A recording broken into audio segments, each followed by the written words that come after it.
নমস্কার বন্ধুরা, welcome to my channel SB explorer. তো বন্ধুরা সকলকে জানাই গুড ইভিনিং। তো থাম্বনেলটা দেখেই বুঝতে পারছো টপিকটা কতটা ইন্টারেস্টিং হতে চলেছে। তো বেশি দেরি না করে ভিডিওটা শুরু করা যাক। তার আগে যারা চ্যানেলে প্রথমবার এসেছো অবশ্যই সকলে একটা করে সাবস্ক্রাইব করে দিও। তোমরা সাবস্ক্রাইব করে রাখলে পরবর্তী ভিডিও বানানোর মোটিভেশন অনেক বাড়ে, সেক্ষেত্রে অবশ্যই সকলে একটা করে সাবস্ক্রাইব করে দিও।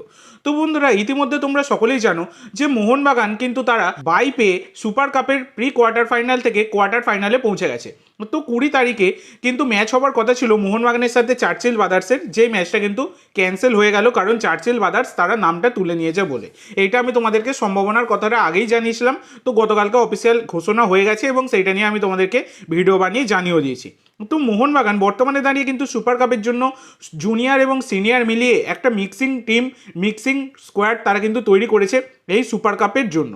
তো ব্যাপারটা হচ্ছে 12 জন প্লেয়ার রয়েছে আরএফএল ডিএল লিগ থেকে, যে আরএফএল ডিএল চ্যাম্পিয়ন হলো মোহনবাগান, সেইখান থেকে কিন্তু 12 জন প্লেয়ার রয়েছে এবং 13 জন প্লেয়ার কিন্তু সিনিয়র টিম থেকে রয়েছে।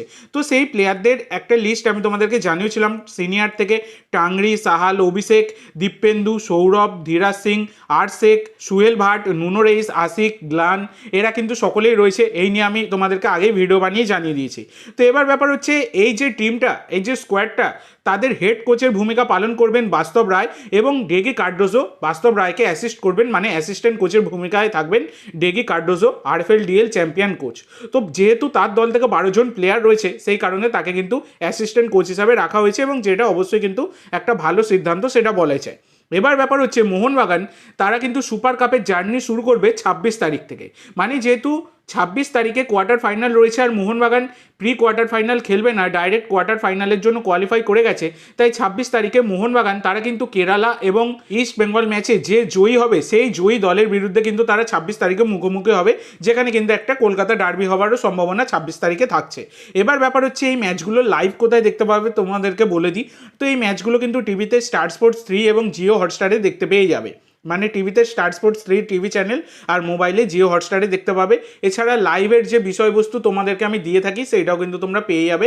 সেই কারণে তোমাদেরকে অবশ্যই কিন্তু সাবস্ক্রাইব করে রাখতে হবে। অবশ্যই SB explorer YouTube channel subscribe করে রাখতে হবে এবং টেলিগ্রাম চ্যানেলটাও সাবস্ক্রাইব করে রাখতে হবে। টেলিগ্রাম চ্যানেলের লিঙ্ক দেখো ডিসক্রিপশন বক্সে দেওয়া আছে।